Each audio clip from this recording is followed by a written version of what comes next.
गौरीपुत्र, स्वर्ग लोक की अनुशासनहीनता की दशा देख ऋषि दुर्वासा भयंकर कुपित तो थे ही, इसी मध्य लौटते समय मार्ग में उनकी भेंट देवराज इंद्र से भी हो गई।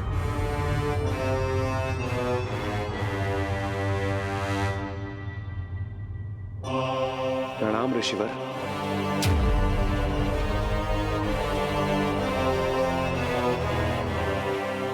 ऋषिवर, आप यहाँ? हाँ देवराज इंद्र, मैं आपको यह दिव्य माला भेंट देने के विचार से ही आया था, और स्वर्गलोक की दशा देखकर मुझे पूर्ण विश्वास हो गया है कि वास्तव में आपको इसकी अत्यंत आवश्यकता है।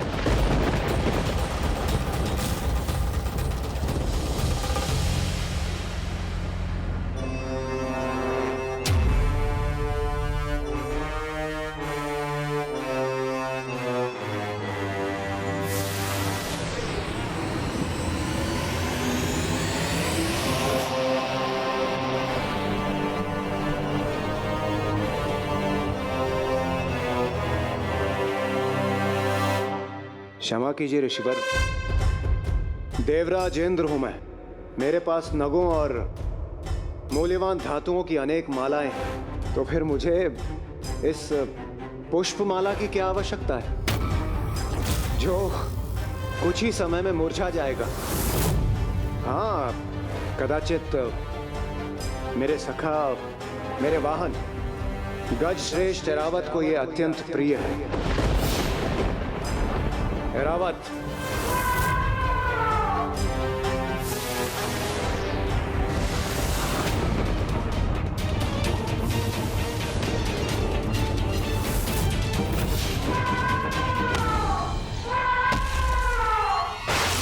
मुझे अत्यंत खेद है ऋषिवर, किंतु प्रतीत होता है मेरे गजवों के एरावत को भी आपकी भेंट की कोई आवश्यकता नहीं। इसे तो ये माला तनिक भी नहीं भा रही।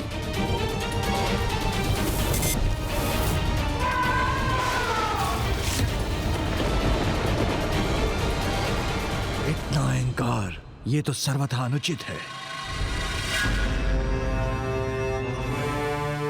ऋषिवर, स्वर्ग में आगमन हेतु आपको अनेकों धन्यवाद, किंतु मुझे इस समय प्रस्थान करना होगा। स्वर्गलोक की रंगशाला में अन्य देवता मेरी प्रतीक्षा कर रहे हैं। ऋषिवर, मुझे अविलंब स्वर्गलोक की रंगशाला की ओर बढ़ने की अनुमति दीजिए।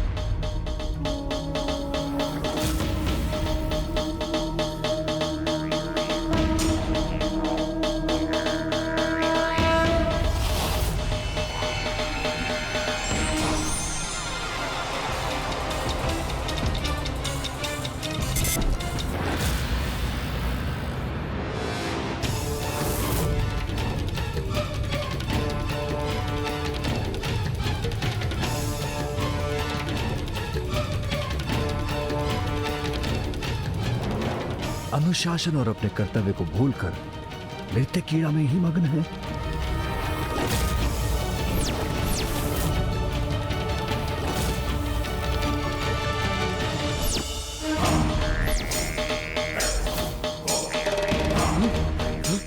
ये क्या?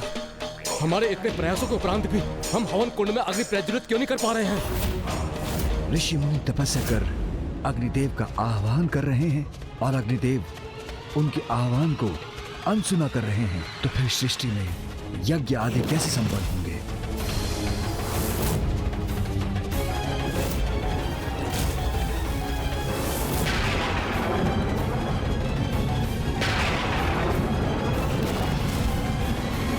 हे वायुदेव, रक्षा कीजिए इन तीव्र वायु से।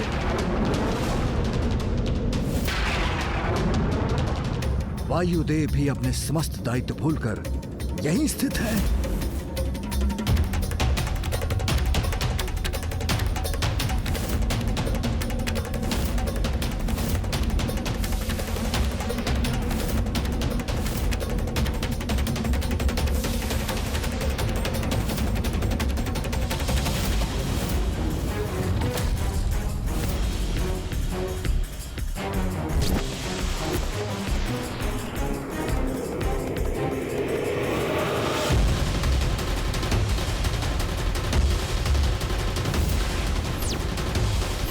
वरुण देव और सूर्य देव भी अपने कर्तव्यों के प्रति जागरूक नहीं।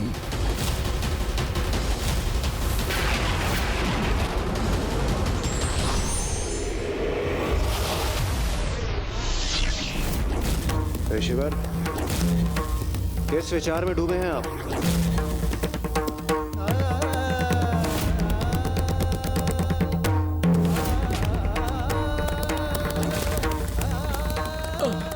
प्रभु जल दीजिए, वर्षा कीजिए हे इंद्रदेव, हमारी गुहार सुनिए।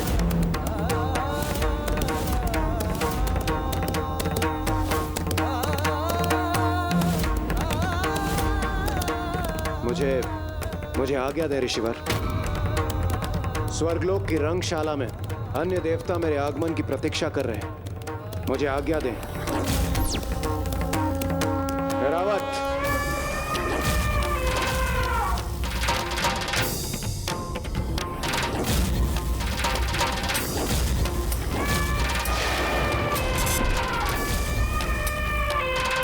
राजेंद्र, हे राजेंद्र,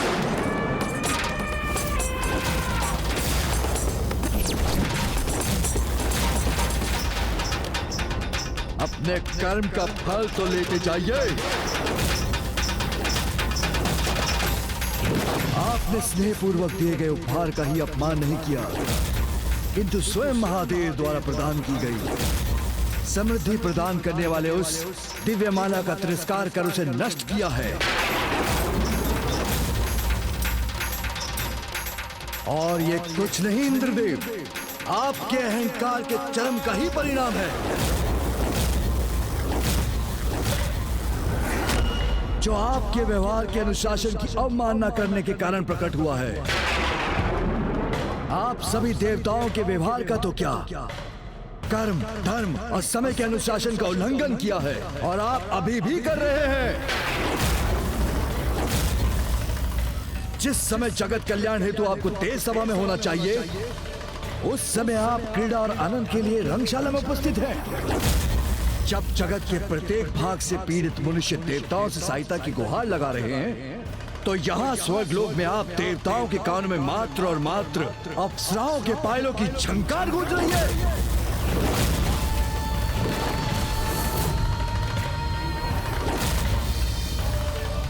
कदाचित मुझसे ही आपकी योग्यता पहचानने में भूल हो गई है। आप और आपके देवताओं को दिव्य माला का उपहार नहीं, अपितु दंड प्राप्त होना चाहिए, दंड प्राप्त होना चाहिए। घोर दंड, घोर दंड, घोर दंड, घोर दंड।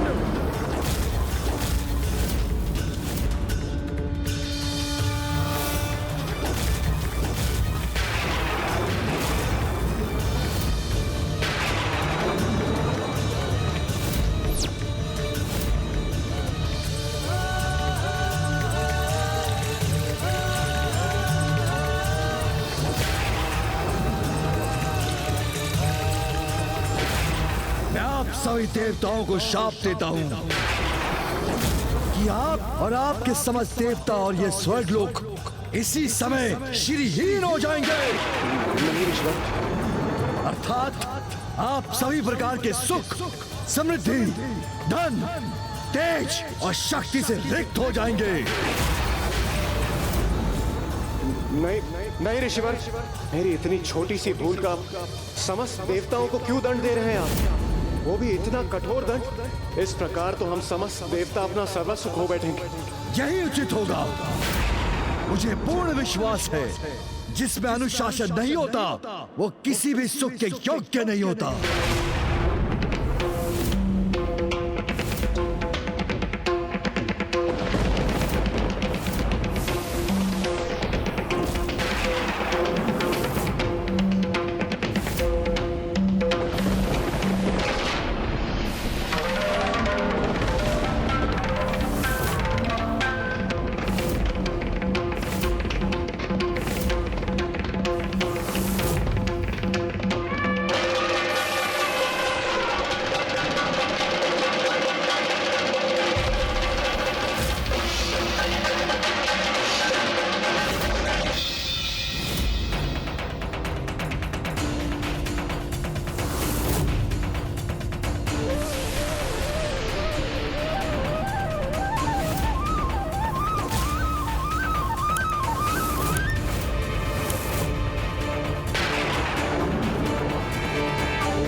साथ? अकस्मात हमारे वस्त्रों के रत्न आभूषण क्यों लोप होने लगे हैं?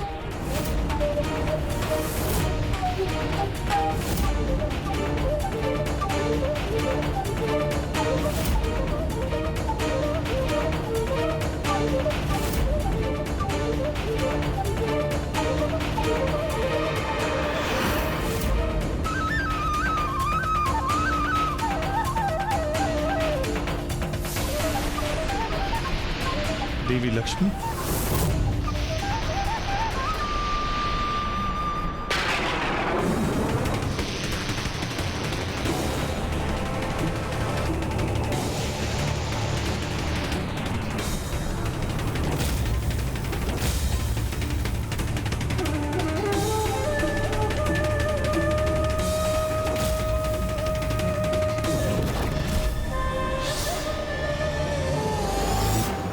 देवता श्रीहीन होकर असहाय और दयनीय अवस्था में आ गए।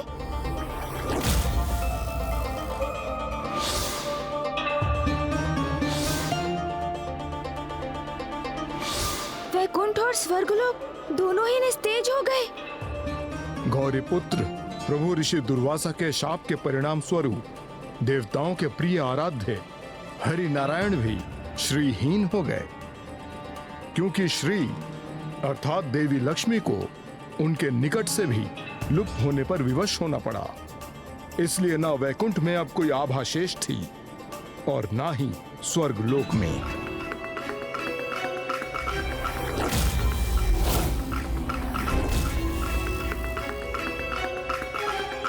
आक्रमण करो, पराजित कर दो निर्बल देवताओं को।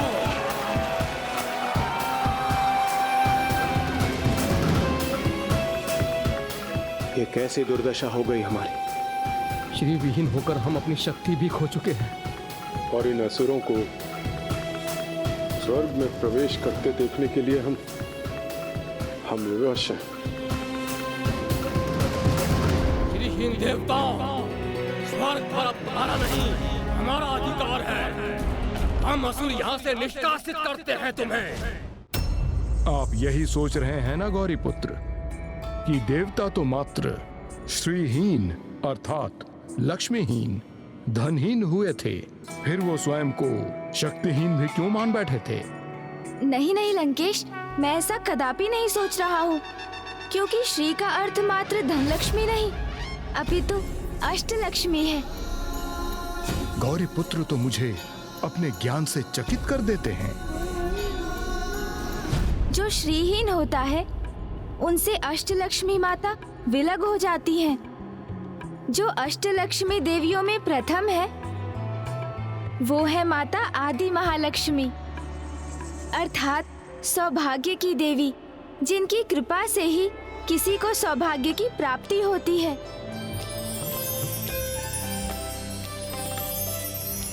तृतीय है माता धैर्य लक्ष्मी, जो माता वीर लक्ष्मी के नाम से भी विख्यात हैं। ये साहस और पराक्रम की देवी हैं, जो युद्ध में शक्ति और साहस प्रदान करती हैं, जिनकी कृपा से हम अपने जीवन में किसी भी प्रतिकूल परिस्थिति का सामना करने में सक्षम होते हैं।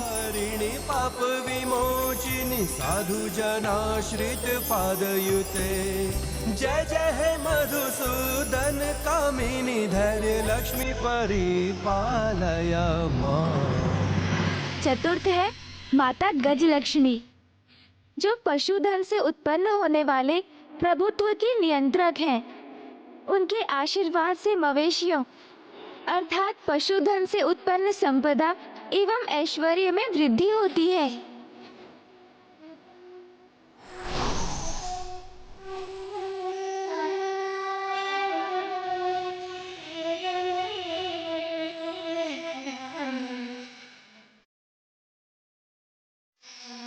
पंचम माता है माता संतान लक्ष्मी, जिनकी कृपा से संतान की प्राप्ति होती है, और यदि कोई निसंतान भी रहता है तो उन्हीं के आशीष से उसे संतान सुख प्राप्त होता है, और यदि उनकी कृपा ना हो तो संतान होने पर भी उसका सुख प्राप्त नहीं होता।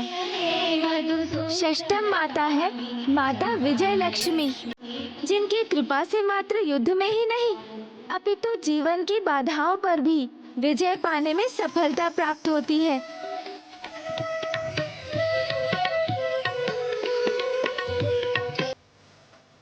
और सप्तम माता है माता विद्या लक्ष्मी, जो ज्ञान की नियंत्रक देवी हैं। उनकी कृपा से ज्ञान, विज्ञान और कलाओं में ही निपुणता प्राप्त नहीं होती अपितु उचित प्रकार से जीवन यापन करने का ज्ञान भी प्राप्त होता है। और अष्टलक्ष्मी माताओं में अष्टम है माता धन लक्ष्मी, जिनकी कृपा से ही धन और समृद्धि प्राप्त होती है।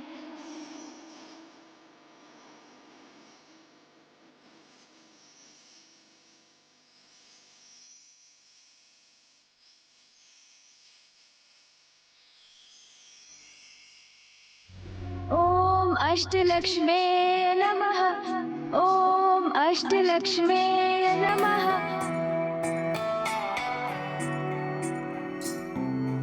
इसीलिए श्रीहीन हुए देवता माता अष्टलक्ष्मी का आशीष खोकर सौभाग्य, धान्य, धैर्य, ऐश्वर्य, संतान, विजय, विद्या और धन सभी से वंचित हो गए, जिसके परिणाम स्वरूप वो ना तो असुरों के समक्ष ही टिक सके और ना ही उन्हें स्वयं पर विश्वास रहा। और फिर असहाय और निराश होकर देवता पहुंच गए अपने प्रिय प्रभु के समक्ष, किंतु उन्हें यह कहाँ ज्ञात था कि वहां भी उन्हें कोई सहायता प्राप्त नहीं हो सकेगी।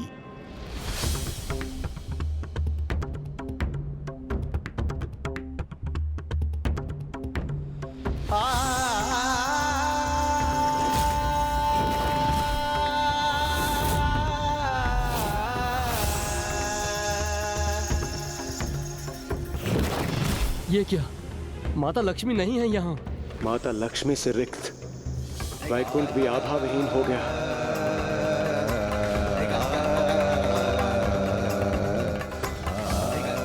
प्रणाम प्रभु।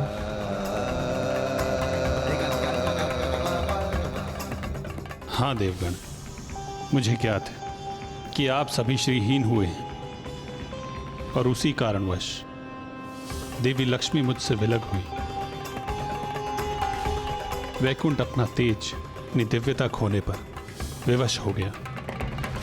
यदि आप सभी मेरे समक्ष यहाँ मुझसे सहायता की आशा लेकर आए हैं, तो मैं आपको स्पष्ट कर दूं कि मैं आपकी सहायता करने में असमर्थ हूं, कि मैं आपकी सहायता करने में असमर्थ, कि मैं आपकी सहायता करने में असमर्थ हूं।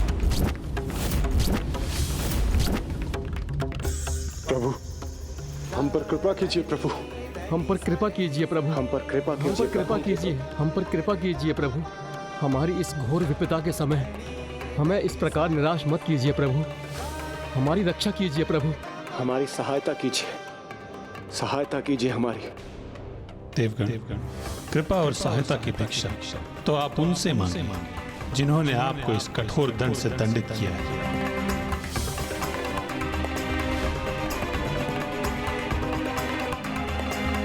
प्रभु, वो प्रयत्न हम कर चुके हैं। आप ऋषि दुर्वासा के स्वभाव से परिचित ही हैं। हाँ प्रभु, ऋषि दुर्वासा अपने क्रोध के अतिरेक में किसी की भी विनती को अनसुना कर देते। हमारी ये दुर्दशा उसी का प्रमाण है प्रभु। मेरे एक छोटे से अपराध का इतना बड़ा दंड दे दिया उन्होंने।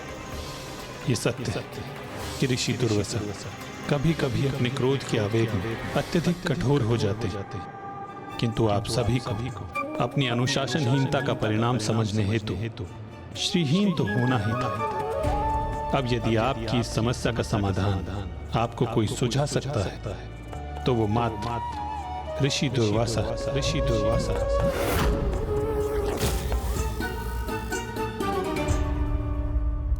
लंकेश, तो क्या देवता पुनः ऋषि दुर्वासा के समक्ष जाने का साहस जुटा सके?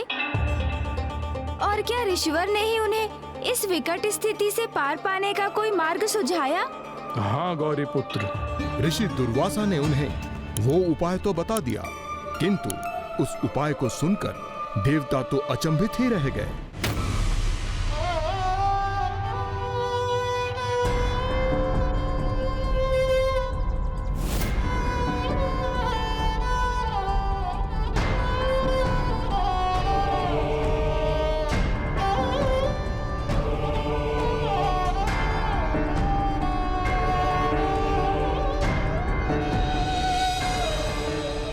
अपने पूर्व की भूलों के लिए हमें ऋषिवर से क्षमा याचना कर उनसे हमें विपदा से बाहर आने का उपाय सुझाने के लिए अनुरोध करना चाहिए।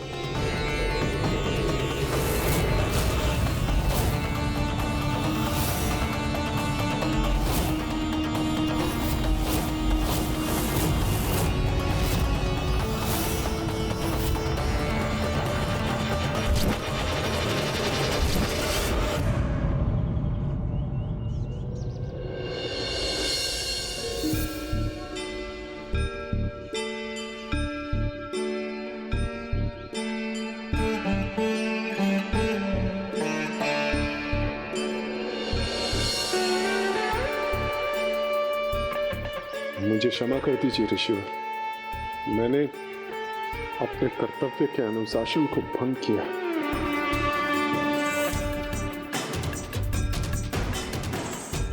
मुझसे भी बहुत बड़ी भूल हुई है ऋषिवर। मैं अपने कर्म के अनुशासन से भटक गया था। कृपा कर मुझे क्षमा कीजिए। हम सभी अनुशासन के पथ से पृथक हो गए थे ऋषिवर। मुझे क्षमा कर दीजिए ऋषिवर। ऋषिवर, मैंने अपने कर्म और समय के अनुशासन के साथ साथ व्यवहार के अनुशासन का भी मैंने उल्लंघन किया। मुझे क्षमा कर दीजिए ऋषिवर, क्षमा कर दीजिए मुझे। हमारी समस्त भूलों के लिए, हमारी अनुशासनहीनता के लिए हमें क्षमा करने की कृपा कीजिए ऋषिवर, कृपा कीजिए।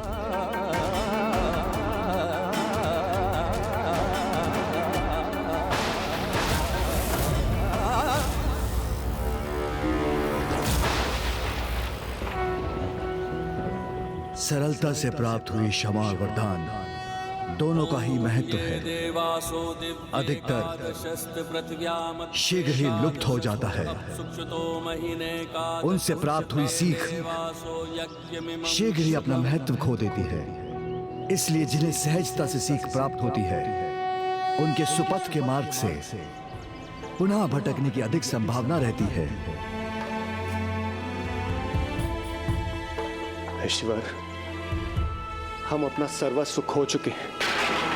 धन, धान, धीरज, साहस, ऐश्वर्य, जिसके भी हम योग्य थे, वो सब कुछ गवा चुके हैं। ये सीख हम किसी भी मूल्य पर नहीं भूल सकते। हमें यह ज्ञात हो चुका है, श्री कृपा हेतु अनुशासन का पालन सर्वाधिक महत्वपूर्ण है।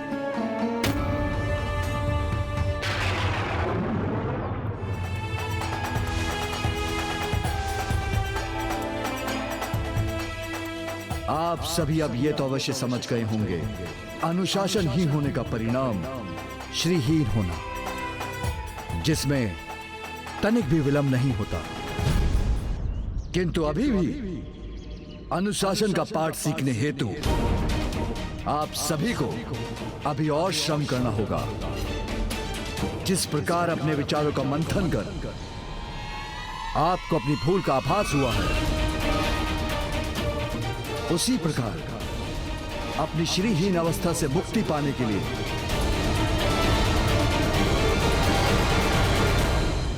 आपको सागर मंथन करना होगा। सागर मंथन करना होगा। सागर मंथन करना होगा।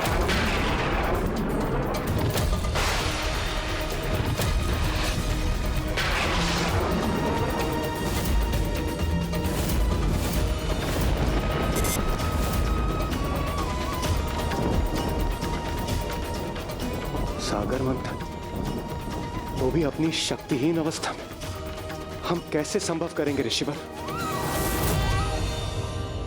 तो इस प्रकार देवताओं की अनुशासनहीनता उनके श्रीहीन होने का कारण बनी, जिसके परिणाम स्वरूप सागर मंथन की स्थिति उत्पन्न हुई। किंतु वो भी देवताओं की इस विकट समस्या का सरल समाधान नहीं था। हाँ गौरी पुत्र, सागर मंथन सरल कदापि नहीं था। श्रीहीन हुए देवताओं में अकेले ही उसे संपन्न करने का सामर्थ्य नहीं था, तो फिर उनके परम हितैषी श्री हरि नारायण ने सुझाव दिया कि इस कार्य में उन्हें असुरों की सहायता प्राप्त करनी चाहिए। किंतु असुर अपने चीर विरोधी देवताओं की सहायता भला क्यों करने वाले थे?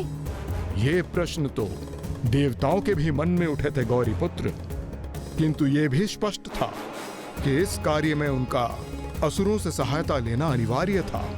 इसीलिए देवताओं ने श्री हरि नारायण की चतुराई से प्रेरित होकर सागर मंथन से जो भी निधियां प्राप्त होने वाली थी उन्हें असुरों के साथ बांटने का वचन देकर असुरों के साथ संधि कर ली। तो क्या असुरों ने देवताओं का ये प्रस्ताव स्वीकार कर लिया लंकेश? असुरों ने उस प्रस्ताव को स्वीकार तो कर लिया गौरी पुत्र, किंतु उन्होंने तो अपनी ही एक योजना का निर्माण भी कर लिया था। सागर मंथन से अमृत भी उत्सर्जित होगा, ये बात देवताओं द्वारा छिपाए जाने पर भी असुर स्वयं उसे ज्ञात कर चुके थे और ये निर्णय भी ले चुके थे कि देवताओं द्वारा अमृत प्राप्त करने के पूर्व ही उस अमृत को अपने अधिकार में ले लेंगे। और इसी विचार से असुर भी देवताओं के साथ सागर मंथन में जुट गए। फिर क्या हुआ लंकेश? तब क्षीर सागर के मंथन हेतु मंदार पर्वत को मथनी एवं नागराज वासुकी को मथनी की डोरी बनने हेतु उनसे अनुरोध किया गया।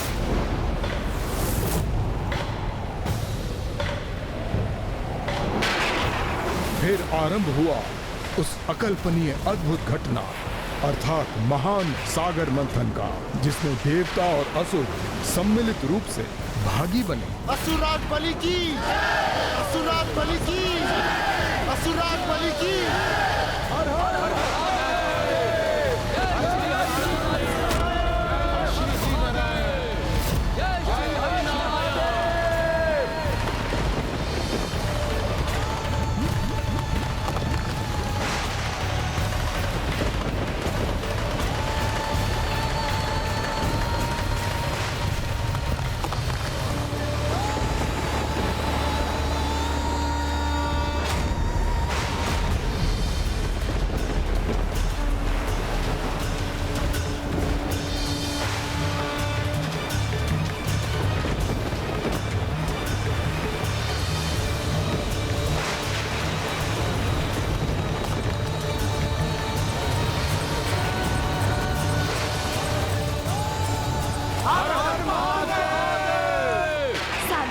की प्रक्रिया आरंभ हो गई लंकेश?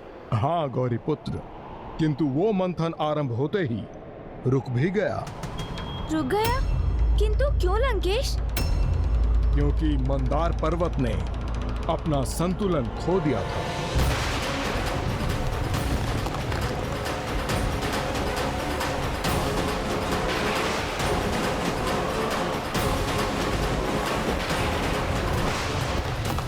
कैसा अनिष्ट है ये? मंदार पर्वत अपना संतुलन क्यों खो रहे हैं? देवताओं ने कैसा उपाय किया है? इसमें भी अवश्य असफल होंगे ये। देवताओं, तुमने जिस पर्वत का चुनाव किया है वो इस महान कार्य के लिए अयोग्य है। मेरे विचार से तुम्हें किसी दृढ़ और संतुलित पर्वत का चयन करना चाहिए था। मंदराचल पर्वत की दिव्यता और दृढ़ता पर संकेत मत करो असुरों। वो तो इसीलिए असंतुलित हो रहे हैं क्योंकि हम उन्हें स्थिर आधार प्रदान नहीं कर सके। इसका विचार तो पूर्व करना चाहिए था तुम देवताओं को। व्यर्थ में ही श्रम कराया हम असुरों से।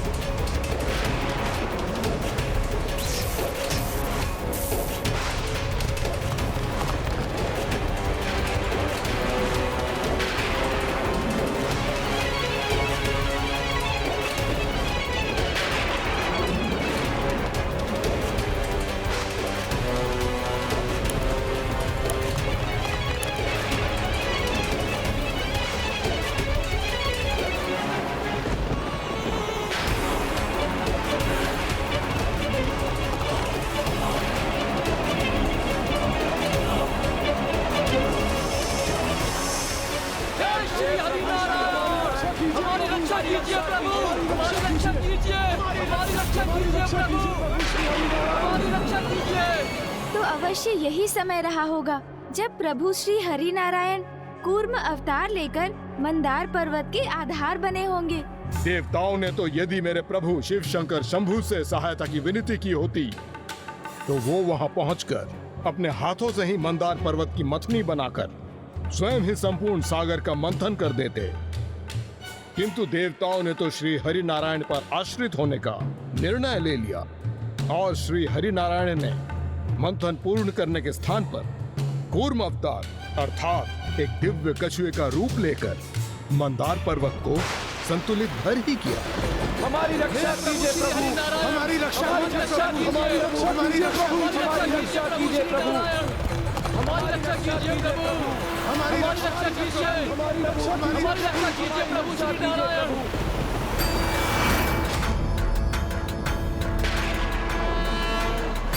हमारी रक्षा कीजिए प्रभु, हमारी रक्षा कीजिए प्रभु।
प्रणाम प्रभु, प्रणाम प्रभु।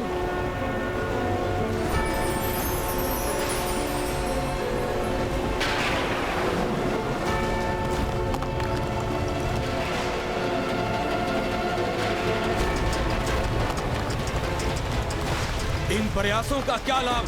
देखो देवताओं, पर्वत तुम्हारी ओर झुकने जा रहा है। ये पर्वत तो हमारी ओर झुक रहा है।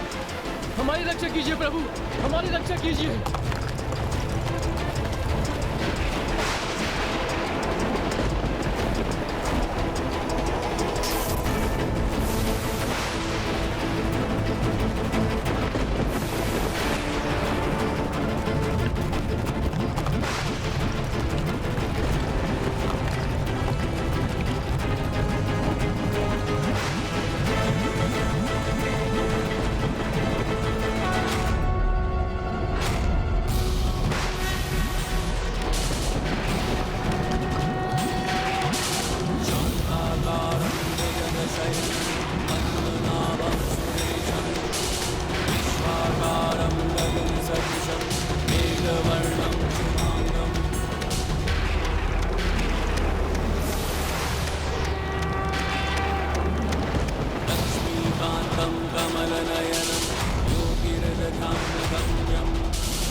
जय प्रभु श्री हरि नारायण की जय, श्री हरि नारायण की जय, हरि नारायण की, प्रभु श्री अवतार की जय, प्रभु श्री कूर्म अवतार की जय।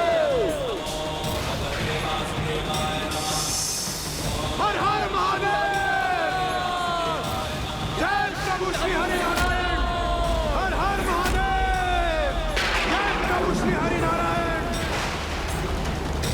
तो जब प्रभु श्री हरि नारायण ने अपने कूर्म अवतार में मंदार पर्वत को सुदृढ़ आधार प्रदान किया, तब उसके उपरांत तो मंथन की प्रक्रिया सफलतापूर्वक पूर्ण हो गई होगी ना लंकेश?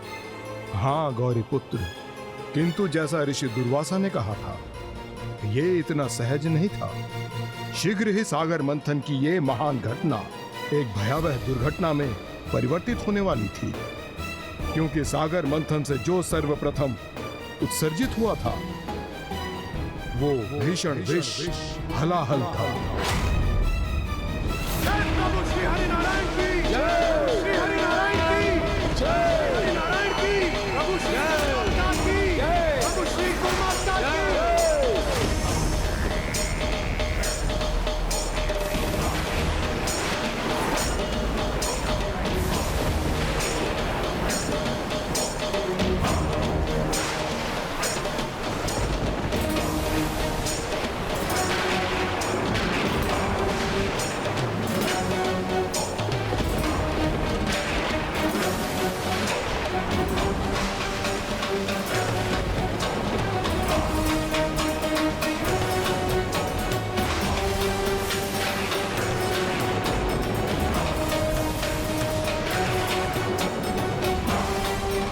कोई विशैला श्याम मेघ सर्वत्र छा रहा हो, जो हमें अपने भीतर मिलने के लिए प्रकट हुआ हो।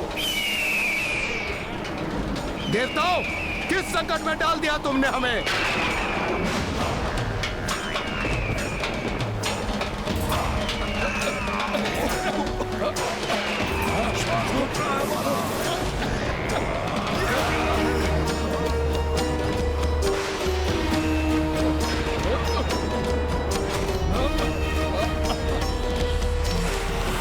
रोको, रोक दो इस मंथन को। ये तो ज्ञात हो हमें कि ये क्या है जो नागराज वासुकी के विष से भी अधिक विशाला है। हलाहल विष है ये, सर्वाधिक विनाशकारी।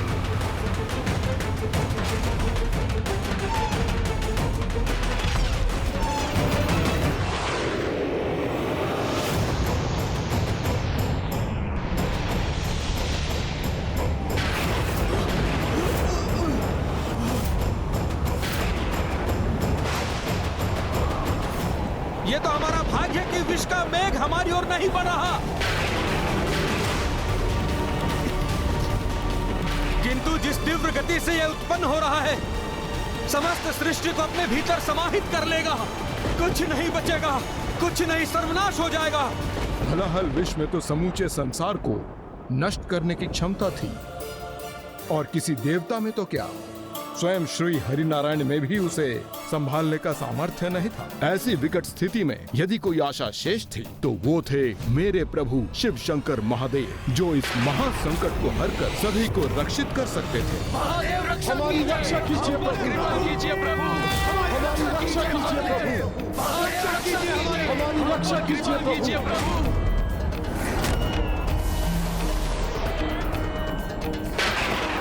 हे प्रभु, हमारी रक्षा कीजिए प्रभु, रक्षा कीजिए हमारी रक्षा कीजिए प्रभु। हे प्रभु हमारी रक्षा कीजिए। हम दुखियारों के दुख हरिए, हम दुखियारों के दुख हरिए भोले बाबा, हम दुखियारों के दुख हरिए भोले बाबा। हमारी रक्षा कीजिए महादेव, हमें बचाइए प्रभु, हमें प्राण दान दीजिए भोलेनाथ। प्रभु बस आप ही का आसरा है। हे शिव शंकर, हमारी त्रास हरिए, हमारा नाश हरिए प्रभु।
विषैले विष का पान करने से क्या माँ ने पिताश्री को नहीं रोका लंकेश? उन्होंने प्रभु को रोकने का प्रयास तो अवश्य किया गौरी पुत्र, किंतु जब मेरे प्रभु ने उनके पतिव्रत और सदा सुहागन होने का विश्वास दिलाया तो फिर उन्होंने प्रभु के मार्ग को बाधित नहीं किया, और फिर अगले ही पल जगत कल्याण हेतु प्रभु शिव शंकर शंभु ने उस हलाहल विष को ग्रहण करना आरंभ कर दिया।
कदाचित ये एक अत्यंत ही दिव्य और परमार्थ से जुड़ी घटना थी, प्रभु महादेव द्वारा हलाहल विष का पान कर लेना। किंतु जब माँ को अपने सुहागन होने और अपने पतिव्रत धर्म पर पूर्ण विश्वास था, तो उन्होंने पिताश्री को हलाहल विष का पान करने से अचानक क्यों रोक दिया लंकेश? आप तो ज्ञान के सागर हैं, इसलिए आपके सभी प्रश्नों के उत्तर तो आपको स्वयं ज्ञात है। और जो ओम ज्ञानाय नमः, ओम विज्ञानाय नमः के जाप से आपका स्मरण करते हैं, ज्ञान विज्ञान के क्षेत्र में वो भी सबसे श्रेष्ठ रहते हैं।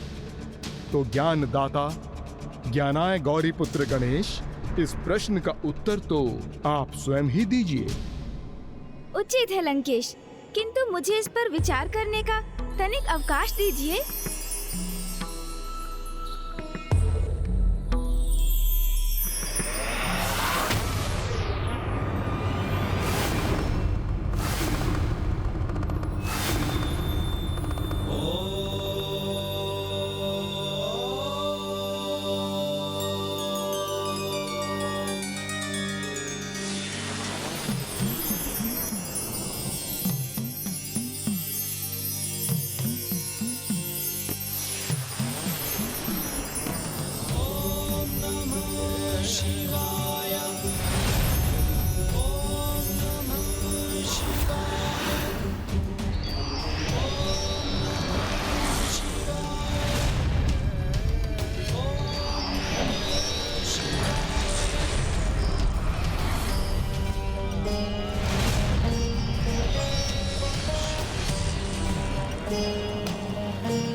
समस्त सृष्टि प्रभु महादेव के भीतर ही समाहित है। जो हमें उनके बाहर दिखाई देता है, वो सब वास्तव में उनके अंतर में ही स्थित है।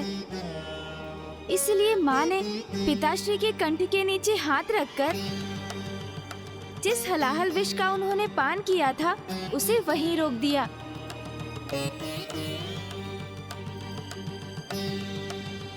जिससे उनके उदर में उतरकर उस विनाशकारी विष का विस्तार समस्त सृष्टि में ना हो जाए।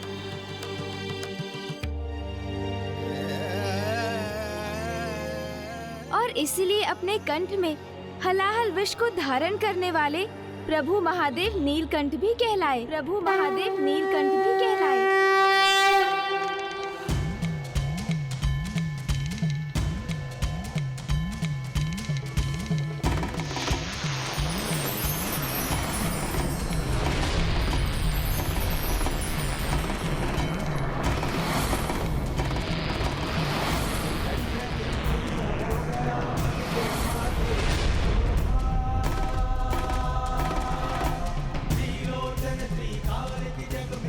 नीलकंठ महादेव, नीलकंठ महादेव, नीलकंठ महादेव।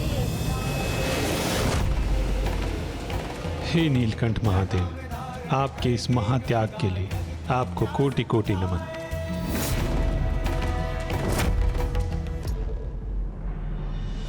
हे प्रभु महादेव, हे कृपा निधान, आपने हलाहल विष रूपी महाविनाशक संकट को स्वयं पर लेकर इस जगत की रक्षा की है। सृष्टि धन्य हुई प्रभु आपके इस दिव्य त्याग से। हे नीलकंठ महादेव।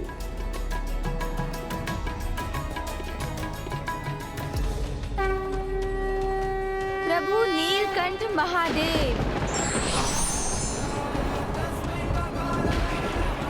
प्रभु नीलकंठ महादेव की जय। प्रभु नीलकंठ महादेव की जय। प्रभु नीलकंठ महादेव की जय। प्रभु नीलकंठ महादेव की जय।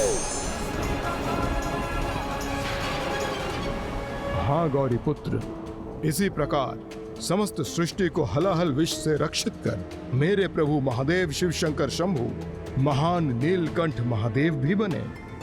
लंकेश, एक और जगत के पालनहार श्री हरि नारायण ने अपनी पृष्ठ को विशालकाय मंदार पर्वत जैसी मथनी का आधार बनाकर इतना कष्ट सहा,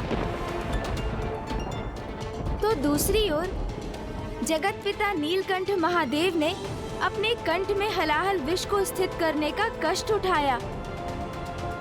अर्थात दोनों प्रभु जगत कल्याण हेतु कितना त्याग कर रहे थे ना लंकेश।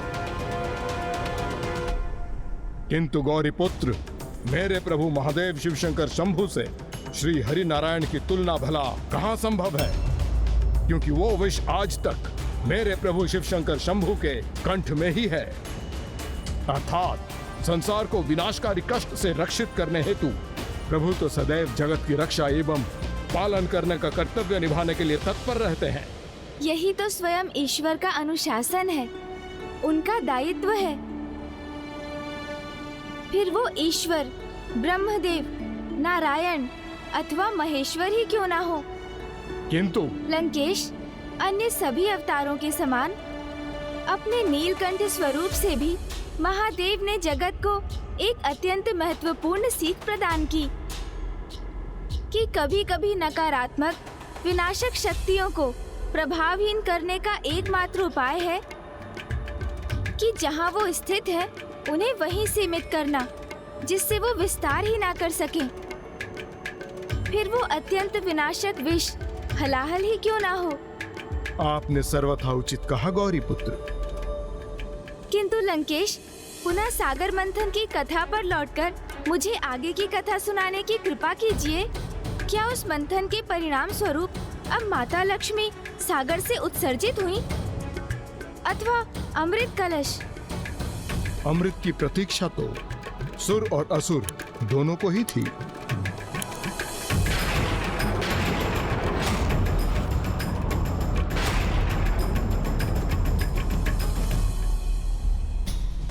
किंतु जिस प्रकार बुद्धि का मंथन करने पर सर्वप्रथम उसमें हानिकारक विचार प्रकट होते हैं, जिन्हें नकारने पर उनसे उत्तम और अंत में हम सर्वश्रेष्ठ विचारों तक पहुंचते हैं, उसी प्रकार सागर मंथन के परिणाम स्वरूप सर्वप्रथम हलाहल विष उत्पन्न हुआ।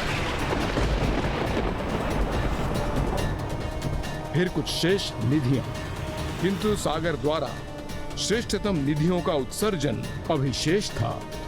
तो इस क्रम में हलाहल विष के उपरांत कुछ अमूल्य नग आदि प्रकट हुए, जिन्हें देवताओं और असुरों ने बांट लिया। फिर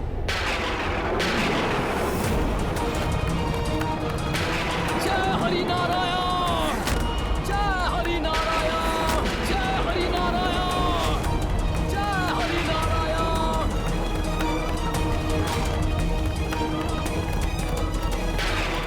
तब प्रकट हुई माता कामधेनु, वो दिव्य गौ माता जो समस्त इच्छाओं की पूर्ति करने में सक्षम है।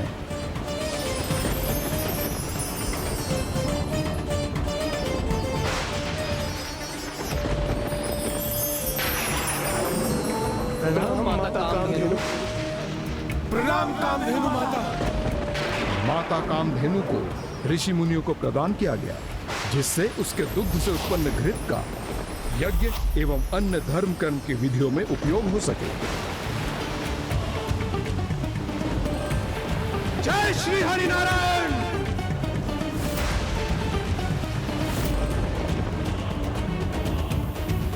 उसके उपरांत सर्वाधिक मूल्यवान रत्न कौस्तुभ मणि का उत्सर्जन हुआ।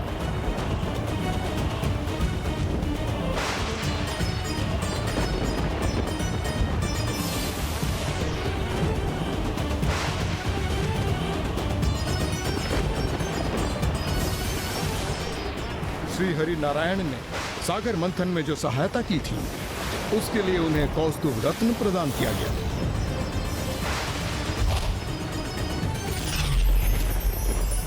और आपको तो ज्ञात ही है गौरी पुत्र, मेरे प्रभु शिवशंकर शंभु तो इन मूल्यवान निधियों से दूर ही रहते हैं। तो जब वो समस्त निधियां ऋषियों और देवताओं के मध्य बांटी जा रही थी, तो क्या असुरों को अपने तिरस्कार का अनुभव नहीं हो रहा था लंकेश? नहीं गौरी पुत्र, असुरों को शांत रखने के लिए उन्हें भी तो मंथन से प्राप्त हुए कई रत्न आदि दिए जा चुके थे, किंतु वो तो श्रेष्ठतम निधि की प्रतीक्षा में ही स्वयं को संयमित रखे हुए थे, और अब सागर ने जिसका उत्सर्जन किया उसने तत्काल असुरों का ध्यान अपनी ओर आकर्षित किया, और वो थी मदिरा धारण किए हुए देवी वारुणी। और फिर जैसे ही असुरों ने उन्हें देखा, उन्होंने उस पर अपना अधिकार घोषित करना आरंभ कर दिया।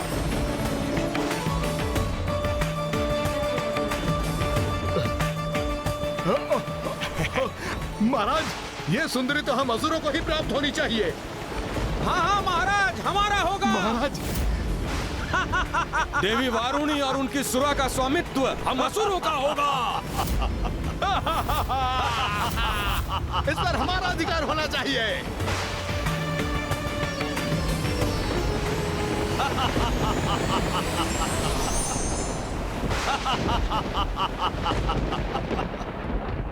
कुवृत्तियां जिनका स्वभाव है, वो असुर मादक सुरा के प्रति आकर्षित हुए, किंतु सुरापान तो पंच महापापों में से एक है, जो उसका पान करने वाले का जीवन ही नहीं, अपितु उस पर निर्भर उसके परिजनों के जीवन को भी नष्ट कर देती है।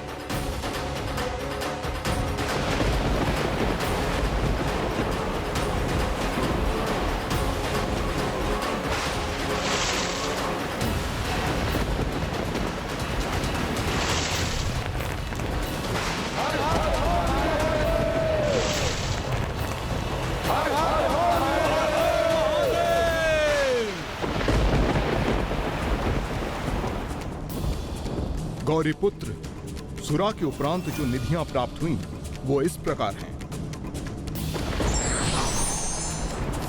फिर दिव्य पुष्प प्रदान करने वाले पारिजात वृक्ष उत्सर्जित हुए, जिनकी कोंपने न कभी कमलाती हैं और ना ही मुरझाती हैं। पारिजात वृक्ष देवराज इंद्र को प्राप्त हुए और इंद्रलोक में स्थित किए गए।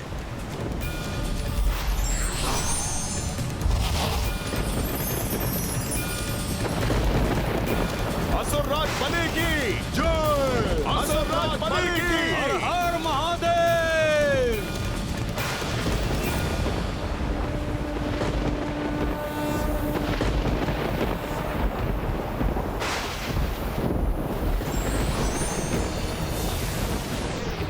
फिर प्रकट हुए दिव्य कल्प वृक्ष, जो किसी भी कामना को पूर्ण कर सकते हैं। देवता ही उन्हें प्राप्त करने के अधिकारी बने, और कल्प वृक्ष को भी स्वर्ग में ही स्थित किया गया।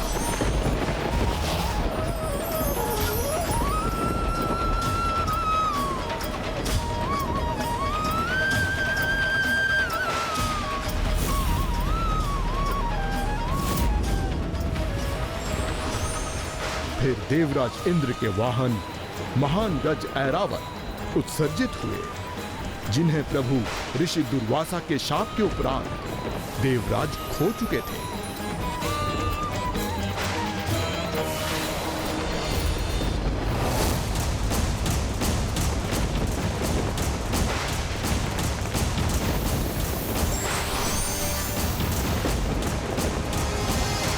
ऐरावत के पश्चात एक अन्य दिव्य पशु उच्च श्रवा उत्सर्जित हुए, और तब असुरों की बढ़ती अधीरता का ध्यान कर देवराज इंद्र ने उच्च श्रवा को असुरराज बलि को भेंट कर दिया।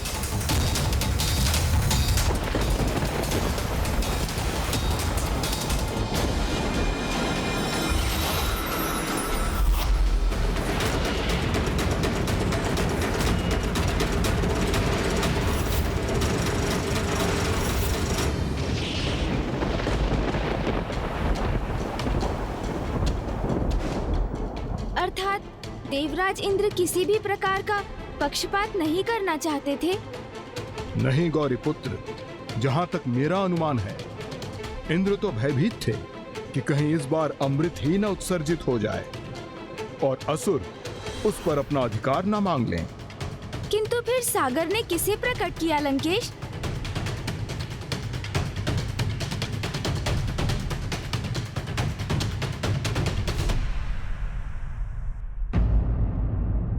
जो परमार्थी और दया के सागर होते हैं, वो भीषण से भीषण संकट आने पर भी संसार को कोई क्षति नहीं पहुंचने देते। विघ्नहर्ता श्री गणेश के अद्भुत शक्तियों से भरे वीडियोस देखने के लिए चैनल को सब्सक्राइब करना न भूलें और साथ ही बेल आइकॉन भी दबाएं।